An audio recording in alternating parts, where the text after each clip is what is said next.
तीन साधु। एक औरत अपने घर से निकली।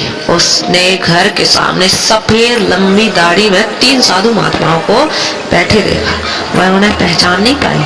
उसने कहा, मैं आप लोगों को नहीं पहचानती, बताइए क्या काम है? हमें भोजन करना है। साधु बोले, ठीक है, कृपया मेरे घर में पधारिए और भोजन ग्रहण कीजिए।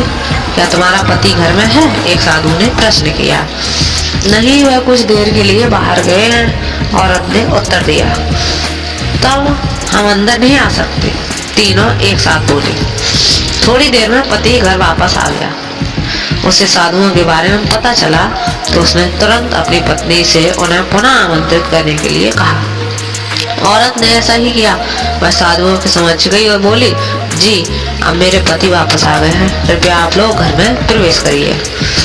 हम किसी घर में एक साथ प्रवेश नहीं करते, साधुओं ने स्त्री को बताया। ऐसा क्यों है? औरत ने अचरज से पूछा। जवाब में मध्य में खड़े साधु ने बोला, पुत्री, मेरी दाईं तरफ खड़े साधु का नाम धन और बाईं तरफ खड़े साधु का नाम सफलता है और मेरा नाम है प्रेम। अब जाओ और अपने पति से विचार विमर्श करके बताओ कि तुम हम तीनों में से किसको बुलाना चाहती हो। औरत अंदर गई और अपने पति से सारी बात बताई। पति बेहद खुश हो गया।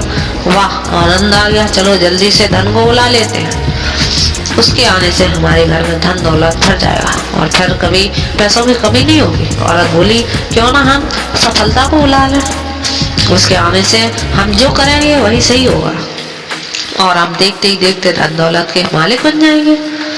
हम तुम्हारी बात भी सही है, पर उसमें मेहनत करनी पड़ेगी। मुझे तो लगता है धन को ही बुला लेते हैं, पति बोला। थोड़ी देर उनकी बहस चलती रही और किसी ने निश्चय नहीं पहुंच पाया और अंततः निश्चय किया कि अब साधुओं से यह कहेंगे कि धन और सफलता में जो आना चाहे आ जाए। औरत झट से बाहर गई और उसने यह आग्रह साधुओं के सामने कर दिया। उसकी बात सुनकर साधुओं ने एक दूसरे की तरफ देखा और बिना कुछ कहे घर से दूर जाने लगे।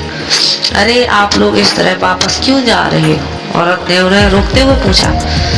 पुत्री, दरअसल हम तीनों साधु इसी तरह द्वार द्वार जाते हैं और हर घर में प्रवेश करने का प्रयास करते हैं। जो व्यक्ति लालच में आकर धन या सफलता को बुलाता है, हम वहां से लौट आते हैं और जो अपने घर में प्रेम का वास चाहता है, उसके यहाँ बारी बारी से हम दोनों भी प्रवेश करते हैं। इसलिए इतना याद रखना कि जहाँ प्रेम है वहाँ धन है और सफलता की कमी नहीं होती। ऐसा कहते हुए धन और सफलता नामक साधुओं ने अपनी बात पूरी की और उस स्त्री को अब समझ आ सका था कि उसने कितनी बड़ी गलती की है।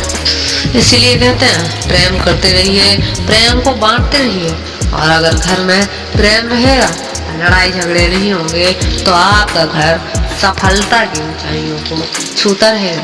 और यदि आपके गांव में, आपके शहर में सबके साथ एकता और प्रेम की भावना होगी, तो आपका गांव सबसे ज्यादा उन्नति की ओर अग्रसर होगा।